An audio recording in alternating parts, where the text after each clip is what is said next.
nakapayong ang lola ninyo guys. Dahil parang bumabagyo ngayon dito. So nakapayong ang lola. Ayan.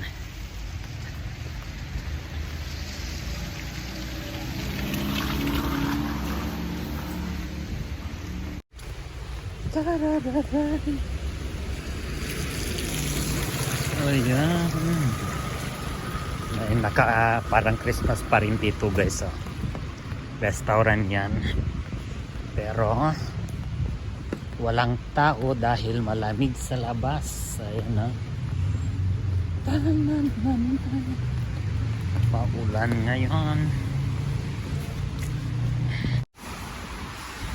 So ayan guys. Nandito ako sa mga ilalim ng puno. Ang layo ng aking pinagparkingan. Ano ba yan? Ang lamig pa guys.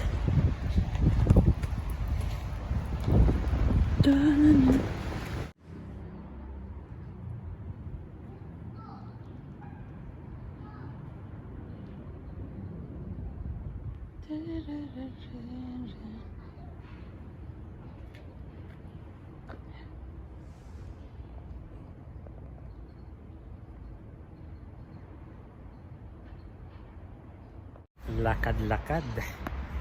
Ayan. Malamig pa rin guys.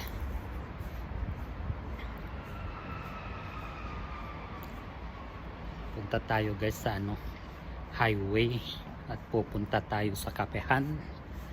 Ayan, para makipag-date tayo kung mayroon tayong ka-date sa kapehan guys. Coffee house naman tayo ngayon.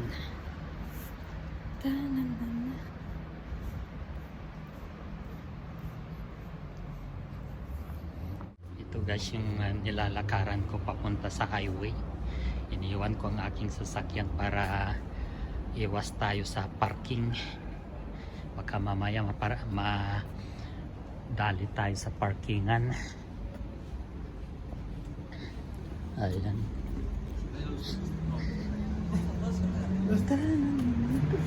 Sarado ang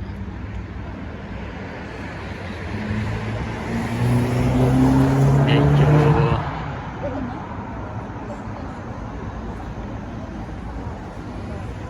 ayan guys, maaraw ngayon.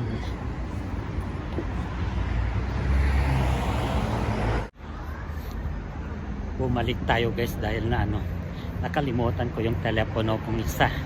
Ay dalawa pala yung nakalimutan kong telepono.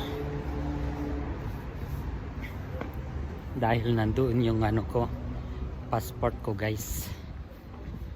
Ay passport, nandoon yung photocopy ng passport ko pala. Dahil hindi ko dinadala araw-araw guys ang passport. Dahil baka makatagpo tayo ng pulis dyan at masisita tayo. Baka ikulong pa tayo. So bumalik ako sa bahay.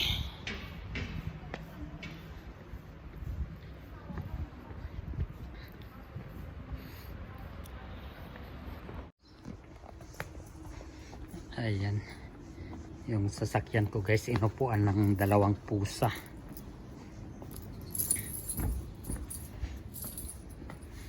Ayan.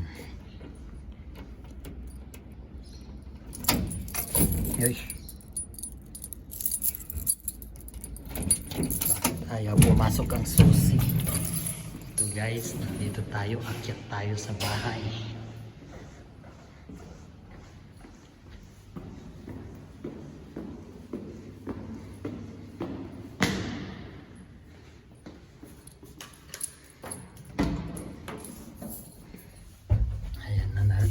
Ayan.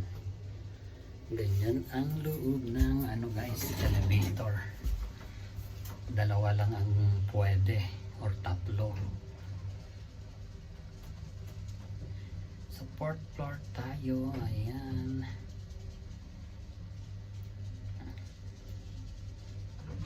Ayan. Ayan guys, ang loob ng building namin.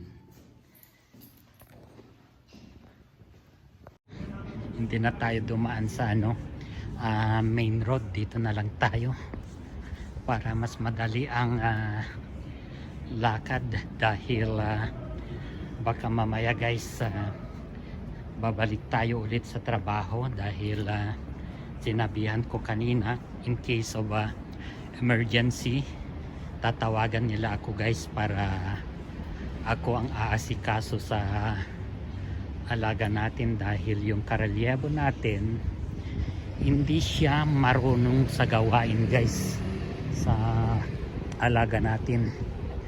Hindi siya marunong magpalit ng oxygen, monitor ang oxygen, kaya kailangan ano tayo i-enjoy na natin ito. Baka mamayang tanghali ano tayo, tatawagan tayo kasi nabayaran na tayo guys ng 15 euro for that matter. Yan.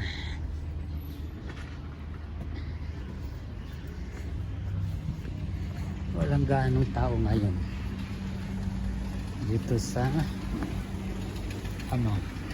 coffee house. Dati guys pag ganitong oras maraming tao sa coffee house na to, pero tulog pa siguro yung mga Greek para magkape dito. Mahal dito ang kape guys, kaya doon na lang tayo sa kabila. Bale hospital ito guys, nasa parte ng kanan ko. Ayun. Doon sa taas ng building na to guys may coffee house sa taas, yung building na yan, pero hindi ko pa nasubukan ang pumunta doon.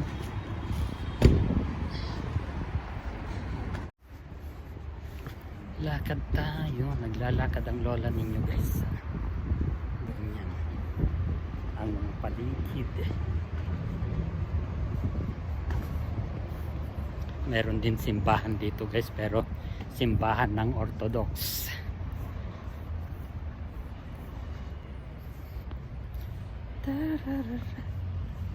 Ayan.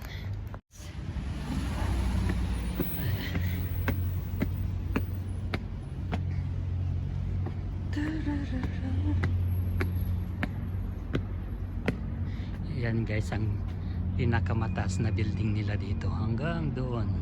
Wala nang ibang mataas na building kundi ito lang guys. Bihira lang kayo makakita ng ganitong kataas na building dito.